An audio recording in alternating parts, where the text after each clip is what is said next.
electrical machines 1ல 4th unit 3 phase transformer இந்த தலைப்பில் இன்னைக்கு நம்ம பார்க்க போகிற டாபிக் என்னன்னா எர்த்திங் அப்படின்ற ஒரு டாபிக் பார்க்க போகிறோம். Earthing and methods of earthing அப்படின்ற டாபிக்ஸ் பார்க்க போகிறோம். இந்த எர்த்திங் அப்படின்றது என்னென்னா, இந்த நம்ம படித்த இந்த சிங்கிள் ஃபேஸ் டிரான்ஸ்ஃபார்மர், இந்த 3 ஃபேஸ் டிரான்ஸ்ஃபார்மர், இந்த டாப்பிக்லேருந்து கொஞ்சம் வேறுபட்ட ஒரு டாபிக். இந்த டிரான்ஸ்ஃபார்மர் அதோட சம்மந்தப்பட்ட டாப்பிக்கு கிடையாது. டிரான்ஸ்ஃபார்மருக்கு சம்மந்தப்பட்ட ஒரு டாப்பிக்கில் அதை தாண்டி காமனான ஒரு டாபிக். எப்படி எலக்ட்ரிக்கலில் ஃபேஸ் நியூட்ரல் அப்படின்னு சொல்கிறோமோ, அதே மாதிரி 3 ஃபேஸ் அப்புறம் ஒரு நியூட்ரல் சொல்கிறோமோ, அதுக்கு அடுத்து என்னென்னா அந்த எர்த்திங் அப்படின்றது.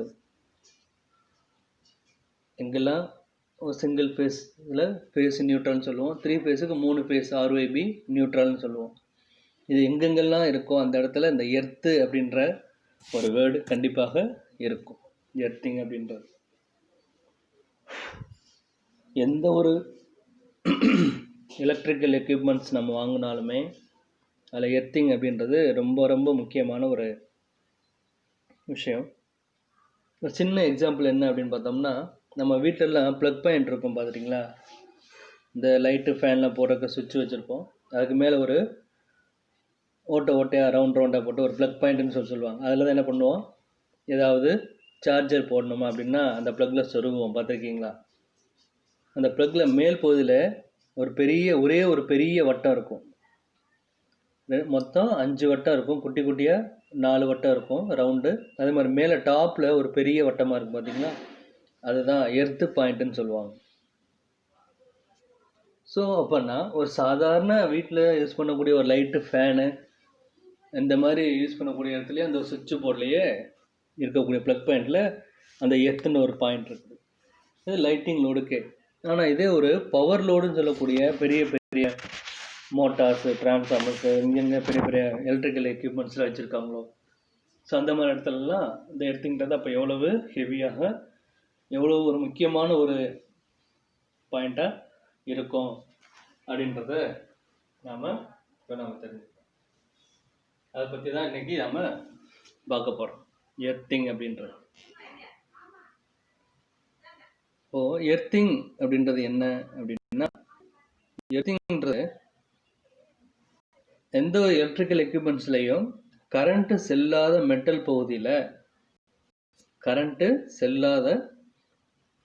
பகுதியை பூமியுடன் எலக்ட்ரிக்கல் கனெக்ஷன் மூலமாக இணைப்பதாகும். நீங்களே பார்த்துருப்பீங்க, இந்த எங்கேயாவது ஒரு மோட்டார் இருக்கும், இல்லை வீட்டில் கிரைண்டர்லாம் இருக்கும், பார்த்துருப்பீங்க. பழைய காலத்து கிரைண்டர் சொல்லுவாங்களா இல்லையா, இப்போ எல்லாமே டில்டிங் கிரைண்டர் ஆகி போச்சு. அப்படியே மாவாட்டிட்டு அப்படியே சாய்ச்சி அப்படியே என்ன செய்வாங்க. ஆனால் பழைய காலத்தில் என்ன பண்ணுவாங்கன்னா, அந்த உரலை என்ன பண்ணுவாங்க, உள்ளே போட்டு ஒரு கம்பியில் கனெக்ட் பண்ணிவிடுவாங்க. அந்த உரலில் அந்த ட்ரம் மாதிரி சுத்தமாக இல்லையா, அந்த பழைய டைப்பு கிரைண்டரில், எலக்ட்ரிக் கிரைண்டரில் பார்த்தோன்னா சைடில் என்ன பண்ணுவாங்கன்னா ஒரு ஸ்க்ரூ மாதிரி இருக்கும், ஸ்க்ரூ சின்ன ஒரு கம்பி மாதிரி எடுத்து கொண்டு போய் கனெக்ட் பண்ணியிருப்பாங்க. அது எத்தனை வீட்டில் பண்ணியிருக்காங்க அப்படின்றது சரியாக தெரியல, பட் அந்த மாதிரி கண்டிப்பாக செய்யணும். அது எர்த்திங்கிறது. இல்லைன்னா நம்ம லேபில் எங்கேயாவது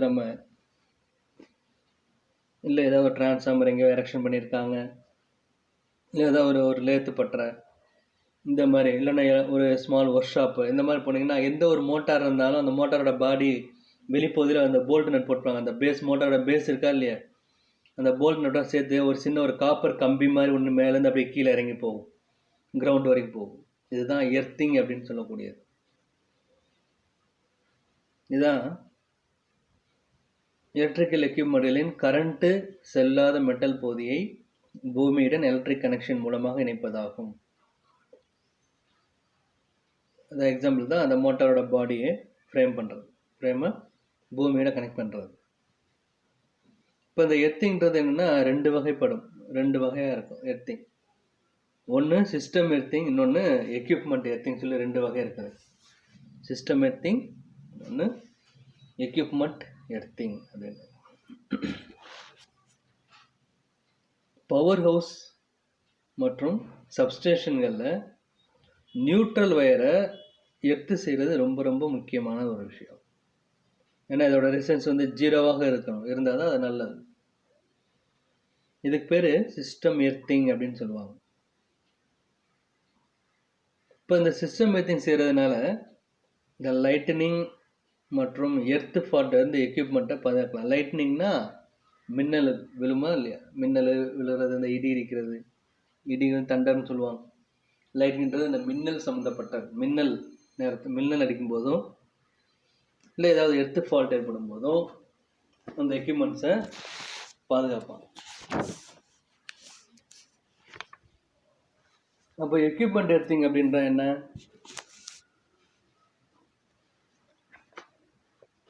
எக்யூப்மெண்ட் எர்த்திங்கிறது கரண்ட் செல்லாத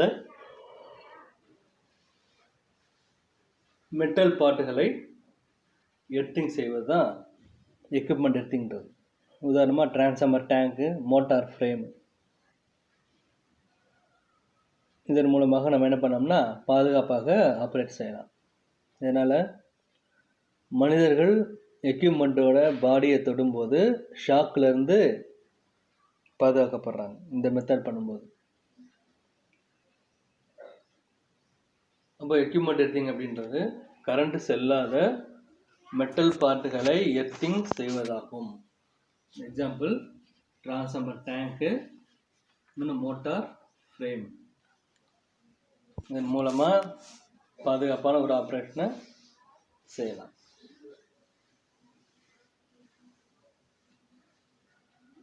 இப்படி செய்கிறதுனால மனிதர்கள் எக்யூப்மெண்ட் பாடியை தொடும்போது ஷாக்லேருந்து பாதுகாக்கப்படுறாங்க. மெத்தட்ஸ் ஆஃப் எர்த்திங் அப்படின்பா. அப்போ இந்த எர்த்திங் சொல்கிறோம்ல, என்னென்ன மெத்தட்ஸில் எர்த்திங் பண்ணுவாங்க அப்படின்னா 2 மார்க் கொஸ்டினில் கேட்பாங்க. Name the methods of earthing அப்படின்னா அந்த ஹெட்டிங்கு மட்டும் எழுதா போதும்.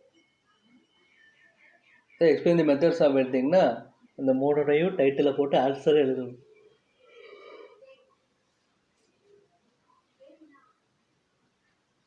இதில் என்னென்ன மெத்தட்ஸ் ஆஃப் எர்த்திங் என்னென்ன இருக்குது அப்படின்னு பார்த்தோம்னா, ஒன்று டைரக்ட் எர்த்திங் சிஸ்டம், அடுத்து மல்டிபிள் எர்த்தடு நியூட்ரல் சிஸ்டம், அடுத்து earth leakage circuit breaker system அப்படின்னு 3 டைப் இருக்குது. Direct earthing system, multiple earthed neutral system, earth leakage circuit breaker system 3. இப்போ இதை ஒவ்வொன்றா இப்போ நம்ம பார்க்கலாம். டைரக்ட் எர்த்திங் சிஸ்டம்னா என்ன? இந்த முறையில் இன்ஸ்டால் செய்யப்பட்ட பார்ட்டுகள் அளவு நேரடியாக எர்த்து செய்யப்படுகிறது. இந்த முறையில் இன்ஸ்டால் செய்யப்பட்ட பார்ட்டுகளானது நேரடியாக எர்த்து செய்யப்படுது. பிராக்கெட்டை பார்த்தீங்கன்னா நாட் த்ரூ ட்ரிப் காயில் அல்லது இஎல்சிபி வழியாக இல்லாமல் இருப்பது. ட்ரிப் காயில் வழியாக இருக்கக்கூடாது, இன்னொன்று இஎல்சிபி வழியாக இல்லாமல் இருக்கணும். இஎல்சிபினா எர்த் லீக்கேஜ் சர்க்யூட் பிரேக்கர் அப்படிம்பாங்க. இதுக்கு பேர் தான் டைரக்ட் எர்த்திங் சிஸ்டம்ன்றது.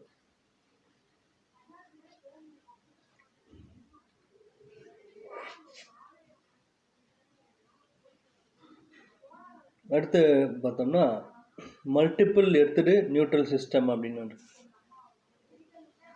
இந்த முறையில் நிறுவப்பட்டுள்ள அனைத்து பார்ட்டுகளும் டைரக்ட் எர்த்திங் மூலம் எர்த்து செய்யப்பட்டிருக்கும்.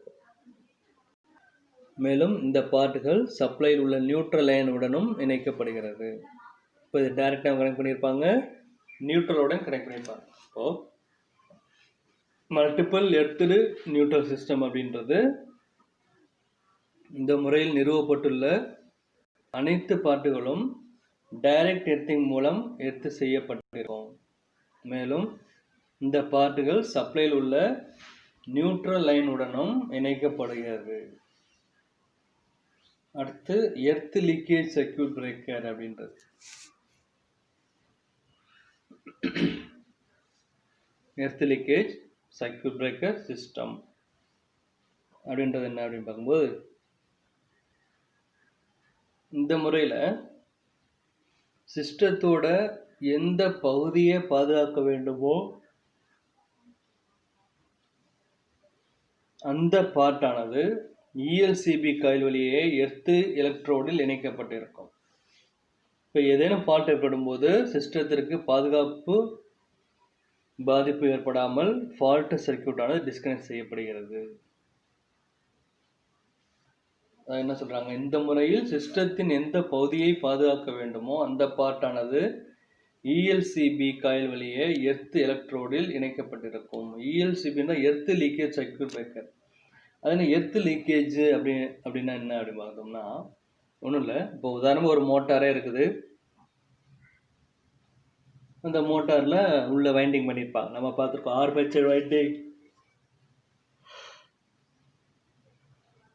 ஆர்மேச்சர் வைண்டிங் சொல்லுவோம். டிசி மோட்டார் இருந்தால் ஆர்மேச்சர் வைண்டிங்கு, ஃபீல்டு வைண்டிங்கு. இதே ஒரு ஏசி மோட்டாராக இருந்துச்சுன்னா ஸ்டேட்டர் வைண்டிங், ரோட்டார் வைண்டிங் அப்படின்னு சொல்லுவோம். டிரான்ஸ்ஃபார்மர் இருந்துச்சுன்னா பிரைமரி வைண்டிங், செகண்டரி வைண்டிங். உள்ள காப்பரில் வைண்டிங் சுற்றிருப்பான். ஏதோ ஒரு காரணத்தினால ஒரு ஷார்ட் சர்க்யூட் எதாவது ஏற்பட்டுச்சுன்னு வச்சுக்கோங்க. ஷார்ட் சர்க்யூட்னா வயர் ஒன்னோட டச் ஆகிடாது, இன்சுலேஷன் ஃபெயிலியர் ஆகி வயர் ஒன்றோட டச் ஆகி போச்சுன்னு வச்சுக்கோங்க. என்னாகும், காயில் புகஞ்சிரும். இல்லை ஏதோ ஒரு சுச்சுவேஷனால் அந்த வைண்டிங் ஆனது, அந்த வைண்டிங் வந்து வெளியில் வந்து லேசாக இந்த மோட்டாரோட பாடியை டச் பண்ணிகிட்டு இருக்கிறது. உள்ளே கூடி இந்த வயர் வந்து மோட்டார் பாடியை டச் பண்ணிகிட்ருக்கோம். மோட்டரோட வெளிப்பகுதியை நம்ம தொட்டு பார்த்தோம், வெளிப்பகுதியை டச் பண்ணோன்னு வச்சுக்கோங்களேன். அப்போ என்ன ஆகும்னா, அப்போது வைண்டிங் வயர் வந்து ஏதோ ஒரு வயர் லேசாக ஒரு பிசுறு வெளியே தட்டி வந்து என்ன பண்ண மோட்டாரோட பாடியை டச் பண்ணிட்டு இருக்கிற மாதிரி இருக்கும் உள்ளே கூடி. அப்போ அந்த வைண்டிங் வழியாக ஏதோ சப்ளை போகுதுன்னு வச்சுக்கோங்களேன். அப்போது போகக்கூடிய அந்த சப்ளை ஆனது அந்த மோட்டார் பாடியிலே என்ன ஆகும், சப்ளை போகும். அப்படி தான் ஷாக் அடிக்கிறது. அப்போ இதை போய் நம்ம டச் பண்ணால் என்ன ஆகும், நமக்கு ஷாக் ஏற்படுமா இல்லையா? அதான். அப்போது இப்படி இந்த ஒரு மோட்டார் பாடி மேலே அந்த வயர் டச் ஆகிட்டு இருக்கும் பொழுது போகக்கூடிய அந்த கரண்ட்டு மனுஷங்க போய் இப்போ இந்த எர்த்திங்னு ஒன்று நம்ம பண்ணாமல் இருந்தோம்னா போய் அதை தொடும்போது மோட்டாரோட பாடி மேல் பகுதியை தொடும்போது நமக்கு ஆட்டோமேட்டிக்காக ஷாக் ஏற்பட்டுரும். ஷாக் ஏற்பட்டு அதிகமான பாதிப்பு ஏற்படும். சிலருக்கு மரணம் கூட நடக்க வாய்ப்பு இருக்குது. ஸோ அப்படி தொடும்போது அப்போ என்ன பண்ணோம், நமக்கு உள்ள வயர் தொட்டுட்ருக்கா இல்லையா நமக்கு தெரியுமா? நமக்கு கண்டிப்பாக தெரியாது. இதை நம்ம பார்க்க முடியாது. மோட்டாரை பிரித்து தான் நம்ம பார்க்க முடியும் வயர் டச்சாக இருக்கா இல்லையான்றது. பை சான்ஸ் ஏதோ ஒரு ஃபால்ட் ஏற்பட்டு மோட்டார் வைண்டிங்கோட ஒரு பார்ட் வந்து டச் ஆகிருந்துச்சு அப்படின்னா இந்த மாதிரி ஷாக் ஏற்பட வாய்ப்பு இருக்குது. அப்போ இந்த எர்த்திங்கிறது இந்த மோட்டார் பாடியில் நம்ம கனெக்ட் பண்ணிட்டோம் அப்படின்னா நம்ம போய் டச் பண்ணாலும் என்ன ஆகாது, நமக்கு ஷாக் இருக்காது.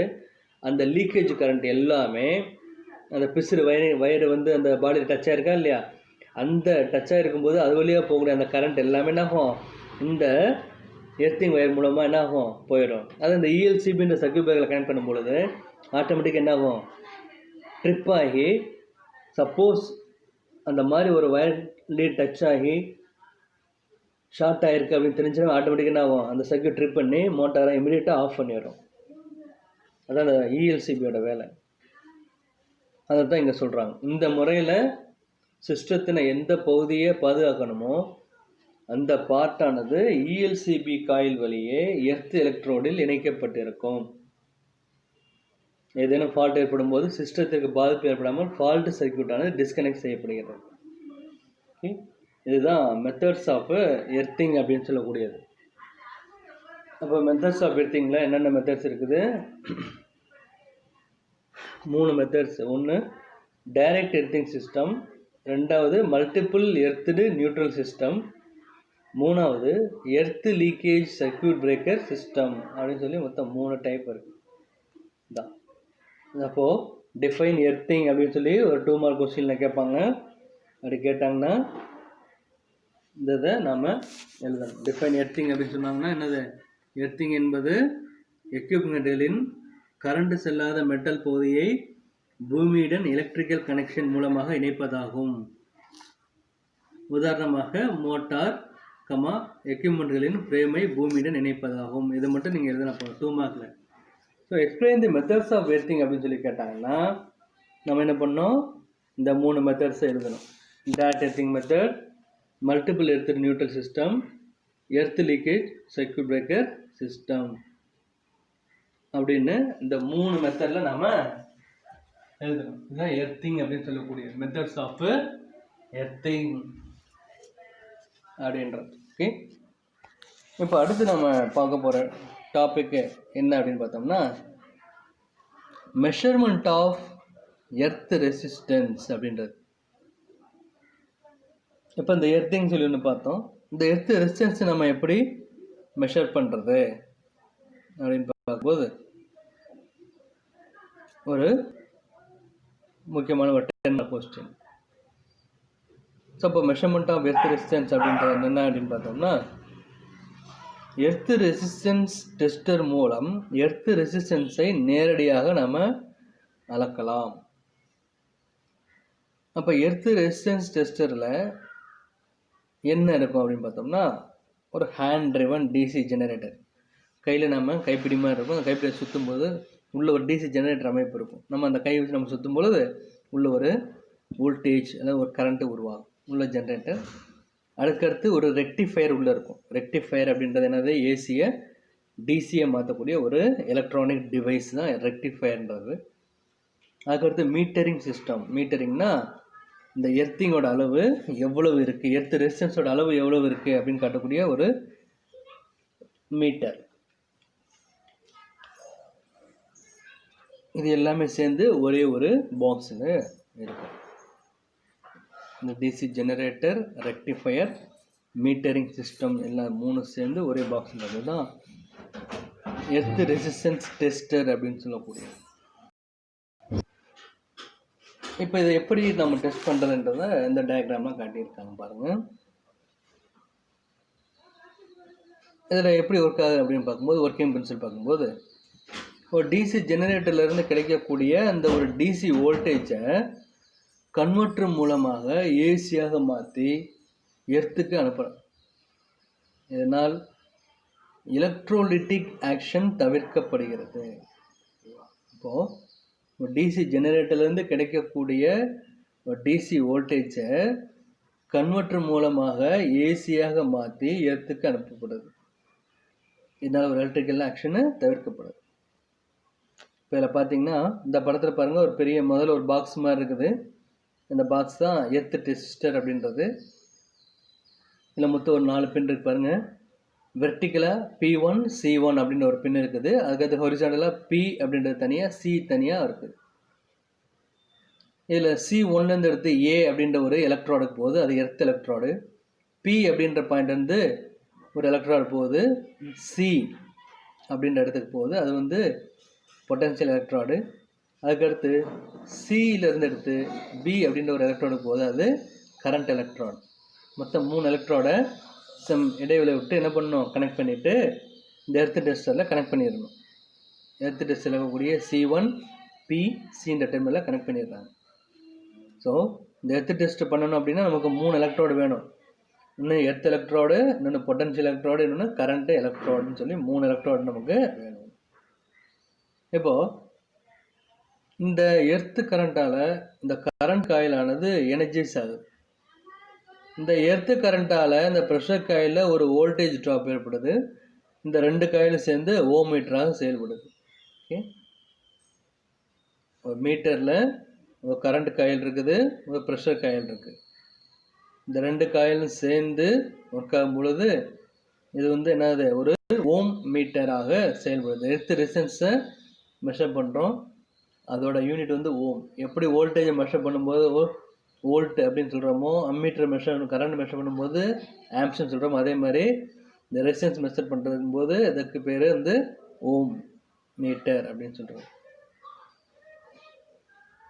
இந்த எர்த் டெஸ்டானது வந்து எப்படின்னா ஒரு மெகர் மாதிரி ஒர்க் ஆகும். மெகர் அப்படின்றது எர்த் ரெசிஸ்டன்ஸ் மெஷர் பண்ணக்கூடிய பயன்படுத்தக்கூடிய அந்த இன்ஸ்ட்ருமெண்ட் பேர் மெகர். மெகர் அப்படின்னு சொல்லுவாங்க, MEGGER, மெகர் அப்படிம்பாங்க. இங்கே எலக்ட்ரோடு ஏ ஓட எர்த் ரெசிஸ்டன்ஸை இந்த எர்த் டெஸ்டரை பயன்படுத்தி நம்ம என்ன பண்ணலாம், அளக்கலாம். அதாவது நேரடியாகவே நம்ம என்ன பண்ணலாம், மெஷர் பண்ணலாம். இதில் பி மற்றும் சி இந்த 2 ஆக்சிலரி எலக்ட்ரோடுன்னு சொல்லுவாங்க. இந்த 2 ஆக்சிலரி எலக்ட்ரோடை 15 சென்டிமீட்டர்லேருந்து 20 mm விட்டமும் 15லிருந்து 20 mm விட்டம்னா டயாமீட்டர் 40 சென்டிமீட்டர் நீளமும் உடையதாக இருக்கணும். இந்த எலக்ட்ரோடுன்னு சொல்கிறோமா இல்லையா, அது என்னென்னா ஒன்றும் இல்லை, ஒரு சின்ன ஒரு அலுமினியமில் ஒரு இரும்பு கம்பி, அதுதான் இங்கே எலக்ட்ரோடு சொல்கிறோம். எலக்ட்ரோடை பெருசாக ஒன்றும் நினச்சிக்க வேணாம், ஒரு அலுமினியமில் செய்யப்பட்ட ஒரு இரும்பு கம்பி. அதோட சைஸ் எவ்வளோ இருக்கணும்? 15லிருந்து 20 mm விட்டமும் 40 சென்டிமீட்டர் நீளமும் உடையதாக இருக்கணும். அடுத்து இந்த எலக்ட்ரோடு பி ஆனது எவ்வளோ இருக்கணும் அப்படின்னா 7லிருந்து ஒரு 25 மீட்டர் இடைவெளி விட்டு தள்ளி பூமியில் பதிக்கப்படுது. அதாவது இந்த பின்ற எலக்ட்ரோடு ஏன்ற எலக்ட்ரோடிலிருந்து ஒரு 25 மீட்டர் தள்ளி என்ன பண்ணணும், பூமியில் என்ன பண்ணணும், இணைக்கணும். அந்த எலக்ட்ரோடு எடுத்துக்கொண்டு போய் கிரவுண்டில் தரையில் என்ன பண்ணணும், வச்சு சுற்றி வச்சு அடித்து என்ன பண்ணணும், உள்ள இறக்கணும். அதுக்கடுத்து சி அப்படின்ற ஒரு எலக்ட்ரோடு, அந்த ஒரு அலுமினிய ராடு என்ன பண்ணோம்னா இந்த ஏக்கும் பிக்கும் நடுவில் கனெக்ட் பண்ணணும். ரெண்டுக்கும் நடுவில் சென்டரில் வச்சு என்ன பண்ணணும், இரும்பால் தரையில் வச்சு அடிச்சிடணும். அடிச்சுட்டு இந்த 3 எலக்ட்ரோலேருந்து என்ன பண்ணணும், ஒரு 3 வயரை தனித்தனியாக எடுக்கணும். மேலே படத்தில் இருக்கு இல்லையா, ஏலேருந்து ஒரு வயர் நேராக எடுத்து எங்கே போய் நேராக C1 போய் கொடுக்குறாங்க. அதே மாதிரி சிலேருந்து ஒரு எடுத்து நேராக பியில் கொண்டு போய் கொடுக்குறாங்க, பிலேருந்து ஒரு இடத்தை கொண்டு போய் சியில் கொடுத்துருக்காங்களா இல்லையா, இந்த மாதிரி கொண்டு போய் எர்த் ரெசிஸ்டன்ஸில் கனெக்ட் பண்ணிடணும். கனெக்ட் பண்ணிவிட்டு இப்போ எர்த் டெஸ்டரோட ஹேண்டில் இருக்கா இல்லையா, ஒரு கைப்பிடி இருக்கும். இந்த எர்த் டெஸ்டர் சைடில் ஒரு கைப்பிடி இருக்கும். அந்த கைப்பிடி என்ன பண்ணணும், அதை நம்ம ரொட்டேட் பண்ணணும், சுற்றணும். அப்படி சுற்றும்போது ஒரு ரீடிங்ஸ் காட்டும், அந்த ரீடிங்கை நம்ம நோட் பண்ணணும். ஃபஸ்ட்டு இந்த மாதிரி ஒரு ரீடிங் எடுத்துடுறோம். அடுத்து இந்த எலக்ட்ரோடு சியை சென்டர் போர்ஷன் வந்து 2 பக்கமும் 3 mm நகர்த்தணும். அதாவது அந்த சிலேருந்து ஏ பக்கமாக ஒரு 3 mm நகர்த்தி 2 அல்லது 3 ரீடிங் எடுக்கணும்.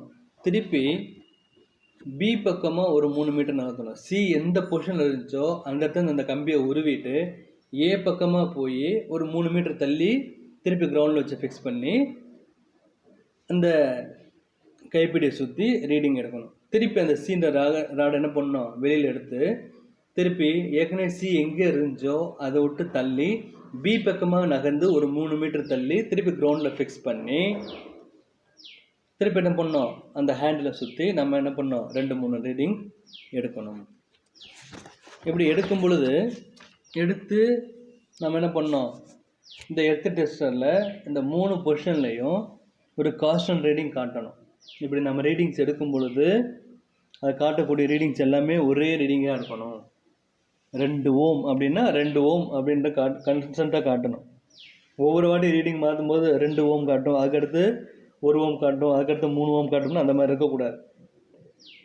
அப்போ காட்டக்கூடிய அந்த எர்த் ரெசிஸ்டன்ஸோட அளவு கான்ஸ்டண்ட்டாக 2 ஓம் இல்லை 3 ஓம் அந்த அளவுக்கு காட்டணும். எர்த் ரெசிஸ்டன்ஸ் மேக்ஸிமம் அவ்வளோதான் இருக்கும், அதுக்கு மேலே இருக்காது.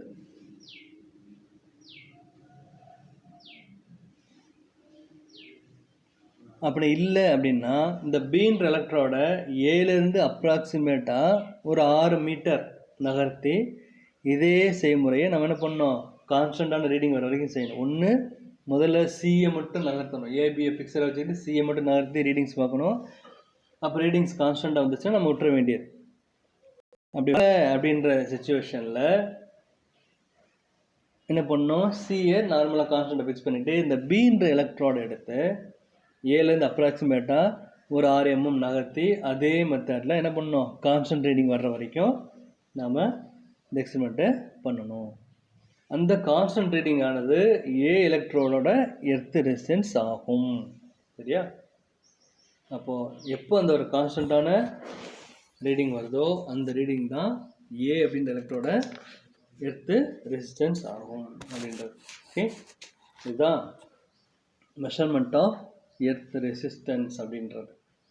ஸோ இது ஒரு முக்கியமான ஒரு 10 மார்க் கொஸ்டின், ஈஸியாக வரையலாம். இந்த படத்துக்கு எப்படின்னா ஒரு 4 மார்க் கொடுப்பாங்க. ஏன்னா ரொம்ப சிம்பிளாக இருக்குது பார்த்தீங்களா படம். அதனால் ஆனால் அந்த படத்தை பார்த்தோன்னு நமக்கு தெரிஞ்சிடும் அந்த படத்துக்கு எவ்வளோ மார்க் கொடுக்கலாம் என்ன அப்படின்றது. ஒரு சில நேரத்தில் ஒரு சில சீஃப் எக்ஸாமினர் பேப்பர் எடுத்து என்ன பண்ணுவாங்க, இந்த படத்துக்கு 5 மார்க் கொடுத்துருங்கம்பாங்க, ஒரு சில 4 மார்க் கொடுங்க அப்படிம்பாங்க. ஸோ இதை பார்த்தோம்னா அந்த படத்துக்கு 4 மார்க்கும் ஆன்சருக்கு 6 மார்க்கும் கொடுப்பாங்க. இல்லைன்னா 5+5 இந்த 2 மாதிரி கொடுப்பாங்க. ஈஸியாக ஸ்கோர் பண்ணக்கூடிய ஒரு கொஸ்டின். 4th யூனிட்டில் பிக் கொஸ்டினில் உங்களுக்கு ஏ ஆர் பின்னு சொல்லி 2 பார்ட் கொடுப்பாங்க.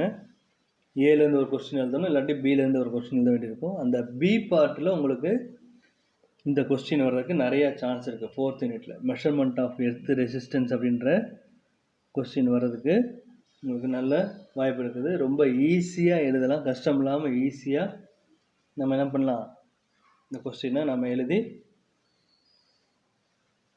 நல்ல ஸ்கோரு வாங்கலாம். அதுக்கேற்ற மாதிரி இதை ப்ரிப்பேர் பண்ணிக்கோங்க. ஸோ இதுதான் measurement of earth resistance. Question explain the measurement of earth resistance with the need diagram அப்படின்னு சொல்லி கேட்பாங்க. இது நம்ம நோட் பண்ணி படத்தை முதல்ல வரைஞ்சிட்டு நம்ம ஆன்சர் எழுத வேண்டியது. ஓகேவா? Measurement of earth resistance.